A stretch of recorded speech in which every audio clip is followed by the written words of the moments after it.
salut à tous, c'est Captain et aujourd'hui je vous retrouve pour la critique de ça. Qui sont en fait, ces deux DVD sont la saison 2 de Young Justice, qui est la suite, qui est du coup la saison 2 de Young Justice, qui était ma série animée préférée, très sérieusement. Et probablement même une de mes séries préférées tout simplement de ces dernières années, qui m'avait vraiment choqué par sa qualité, en tout cas sa première saison. Du coup lorsque j'ai pu trouver le temps de regarder cette saison 2, je l'ai regardé en un jour, et c'est peut-être ça qui a rendu la digestion de cette saison un peu plus compliquée. En tout cas j'ai trouvé qu'elle était vraiment de moins bonne facture que la saison 1. La faute à... Enfin, je vais résumer rapidement le synopsis, c'est-à-dire qu'on se retrouve Enfin, c'est la suite parfaite de la saison 1, c'est-à-dire que la saison 1 ça avait fini par Vandal Savage qui avait réussi à prendre de contrôle mentalement la Justice League en envoyant 6 de ses membres quelque part pendant 16 heures. Et on découvre en fait au début de cette saison où sont passés ces 6 membres importants de la Justice League pendant les 16 heures. Et du coup c'est ça qui les sépare du reste de cette saison, et qui rend possible le grand plot, enfin le grand...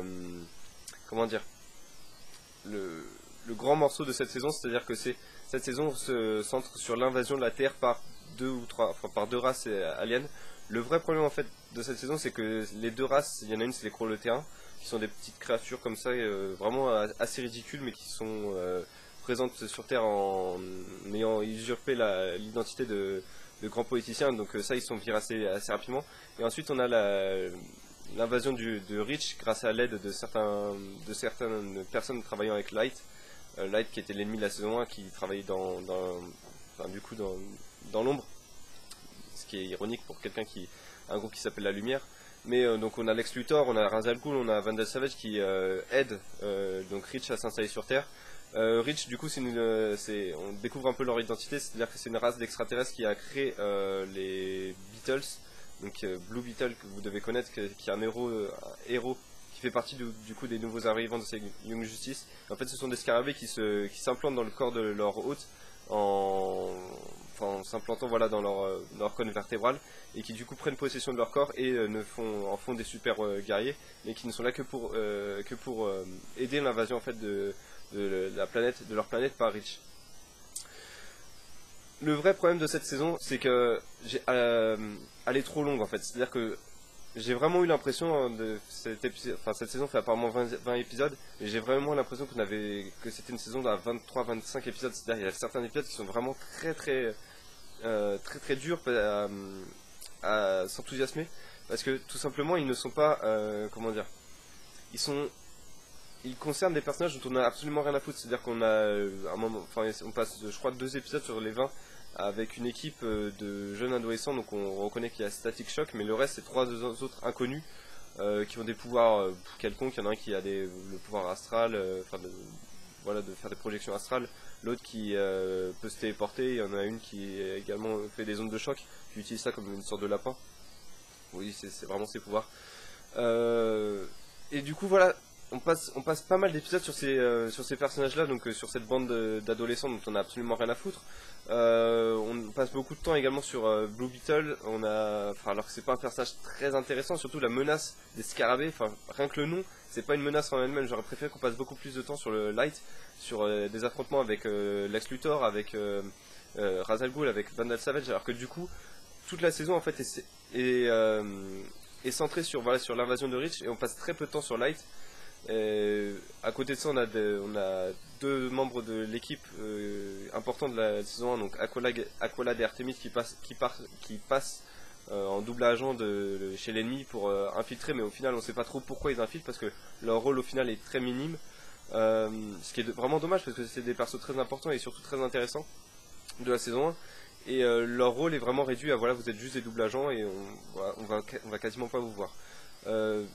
Du coup, et c'est d'autant plus dommage que en fait la série ne se concentre pas sur les bons personnages. C'est-à-dire que on a certes l'apparition de Arsenal, donc du coup ça c'est assez sympa, mais on passe quasiment 3 épisodes sur Arsenal, alors que c'est pas à mon avis 2 épisodes c'était suffisant pour comprendre tous ces enjeux. Pareil, Red Arrow qui revient, mais on apprend qu'il a une fille avec Cheshire. Ça pareil, on sait pas vraiment d'où ça sort, mais ça nous est montré comme ça. Et en plus ils vont sur le terrain avec leur fille, et du coup c'est des développements qui auraient pu être intéressants mais qui ont été faits avant la saison, et du coup dans la saison on a l'impression qu'ils ont plus grand chose à raconter, et ils se concentrent du coup voilà, encore sur Blue Beetle. Bon, certes on a l'apparition de Bart Allen qui devient qui est Impulse puis devient un autre personnage. Je vais pas vous révéler parce que c'est gros spoiler.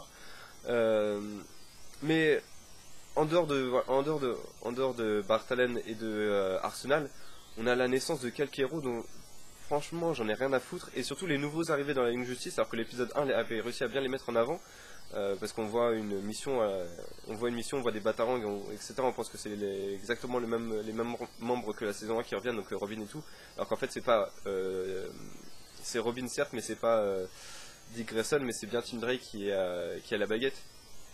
Et donc on voit du coup que la nouvelle équipe, la nouvelle Young Justice qui est formée de Tim Drake, on a Bumblebee, on a Wonder Girl, on a Batgirl, Blue Beetle également, Beast Boy. Et tous ces personnages-là, on a également Miss Martian, tous ces personnages-là on les voit peut-être les 2-3 premiers épisodes, et après ils disparaissent pour laisser place à Bart Allen, à Blue Beetle. Bumblebee, on voit plus son copain limite qu'elle, ce qui est assez bizarre vu qu'elle a son copain n'a pas de pouvoir. Pareil, tout ce que la saison 1 avait réussi à mettre en avant avec les romances, c'est-à-dire Miss Martian et Superboy, qui était un couple que moi j'appréciais particulièrement parce que il était assez mignon et c'était bien écrit, j'ai trouvé dans la saison 1. Tout ça, ça a été foutu en l'air entre la saison 1 et la saison 2 pour que dans la saison 2 on passe de Miss Martian qui est en couple avec Lagoon Boy, qui est encore une fois un perso qui est pas du tout mis en avant. Voilà, qui nous est juste présenté, c'est le copain de Miss Martian, voilà, acceptez-le parce que de toute façon ça changera pas. Voilà, et surtout, comme je l'ai dit, les nouveaux arrivants qui ont été super bien mis en scène, comme Batgirl, Wonder Girl, Bumblebee, etc., passent complètement sous silence par la suite de la saison. Et du coup, on se retrouve avec, encore une fois, vraiment, je le redis, mais c'est vraiment une saison, ils auraient dû l'appeler une saison Blue Beetle parce que c'est vraiment le personnage central de cette saison, et c'est pas un personnage avec lequel j'ai beaucoup d'affection et qui m'a vraiment, le voir trop à l'écran m'a vraiment limite fait détester ce personnage-là, parce qu'en plus ses pouvoirs ne varient pas, c'est-à-dire qu'il s'est toujours volé avec ses ailes ou avec son canon dans le dos, et il a toujours un canon dans le bras qui fait soit sonique soit plasma, c'est tout. Ses pouvoirs évoluent pas, il jette tout dès le début de la saison. Donc voilà, vraiment dommage, surtout que le début de la saison est assez sympa parce qu'on a une première invasion qui est déjouée, et puis après tout le reste de la saison c'est le Reach qui s'installe en court-circuitant tous les humains petit à petit, en leur faisant croire qu'ils sont quelqu'un de confiance, etc.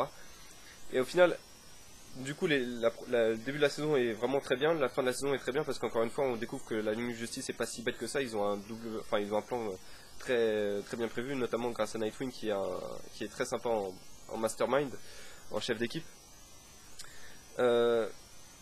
Mais entre tout ça, j'ai trouvé vraiment que le milieu de la saison coule vraiment cette saison, et c'est dommage parce que de toute façon on n'aura pas de saison 3, ce qui est d'autant plus dommage parce que la fin est vraiment elle propose un énorme cliffhanger, c'est surtout parce qu'elle nous propose un ennemi très puissant de l'univers DC qui est annoncé pour cette saison 3 et qu'on ne verra jamais affronter la Young Justice, ce qui est vraiment vraiment dommage. En parlant de la fin, j'ai trouvé que, pour le coup, je vais pas trop spoiler, mais on perd un personnage de la Young Justice, et ça vraiment c'était super bien fait parce que c'est à la fois dramatique, mais c'est pas non plus surfait, c'est-à-dire que la mort du personnage est fidèle au caractère du personnage, c'est-à-dire il meurt en ayant ses répliques habituelles, dans son rôle habituel. Et donc ça c'était vraiment assez sympa. Donc voilà, en termes de notes, j'ai mis la note de 15/20 à cette saison parce que j'ai vraiment regretté qu'on se concentre sur les mauvais personnages à mon avis. J'aurais largement préféré avoir un épisode sur Wonder Girl, sur Batgirl, peut-être même encore Zatanna qui quasiment pas évolué, développé dans cette saison. D'autant plus que les ennemis du Light, on ne les affronte pas une seule fois, c'est-à-dire que la saison 1 on affrontait au moins peut-être trop de fois les ennemis de Light. Là, à la fin de la saison, on les affronte qu'une seule fois, et il y a juste un affrontement de groupe dans toute la saison. Sur 20 épisodes, vous avez qu'un affrontement de groupe, sinon le reste c'est quasiment que des duels ou des choses comme ça. Donc c'est vraiment dommage. Voilà, vraiment déçu des nouveaux arrivants qui ont vraiment pas été mis en avant. Wonder Girl, encore une fois, Bumblebee, Batgirl, qui sont vraiment pas du tout mis en avant. On sait également, grâce à un mémorial, que Mince. Ah, j'ai oublié le nom. Jason Todd est mort, mais pas un mot sur ça non plus. Petit point également à retenir, c'est la qualité DVD qui est dégueulasse. C'est-à-dire que ce DVD là, de toute façon, vous ne pouvez pas le lire si vous avez un lecteur DVD français, c'est-à-dire qu'il faut le lire sur PC. Parce que le DVD est localisé, vous ne pouvez pas trouver le DVD en France, même si ce qui est complètement con, parce que dans le menu du DVD, vous pouvez mettre la série en français, ce que j'ai pas fait, mais comme quoi la localisation était prévue et ils l'ont coupé au dernier moment. Et également la qualité DVD est dégueulasse au niveau de la localisation, c'est-à-dire qu'ils ne sont pas fait chier, en fait ils ont repris les screens du DVD de la saison 1 pour les remettre dans la saison 2 avec juste en trafiquant un peu vite fait le titre, quoi. Donc ça c'était vraiment dommage et vraiment bizarre d'avoir ce genre de localisation pour une série qui est pourtant, à mon avis, mérite d'être connue. Voilà, c'est tout ce que je voulais dire pour cette review de la saison 2, donc je sais pas si vous l'avez vu, si vous l'avez vu n'hésitez pas à me le dire dans les commentaires. Vraiment dommage parce que la saison 1 était vraiment un exemple en termes de réussite et je trouve que la saison 2, ils ont voulu trop changer la formule, trop renouveler et du coup il manque quelque chose en fait. Et il manque quelque chose et on a trop de Blue Beetle, Enfin à un moment c'est même limite les Power Rangers parce qu'on a Black Beetle, Blue Beetle et Green Beetle qui arrivent en même temps, quoi. Donc vraiment dommage. Voilà, j'espère que vous avez aimé cette vidéo. Moi je vous donne rendez-vous demain pour d'autres vidéos sur DC Comics, je ne sais pas encore sur quoi ce sera, mais je vous donne rendez-vous donc pour cette vidéo là. Je vous remercie d'avoir regardé celle-ci et je vous dis à bientôt.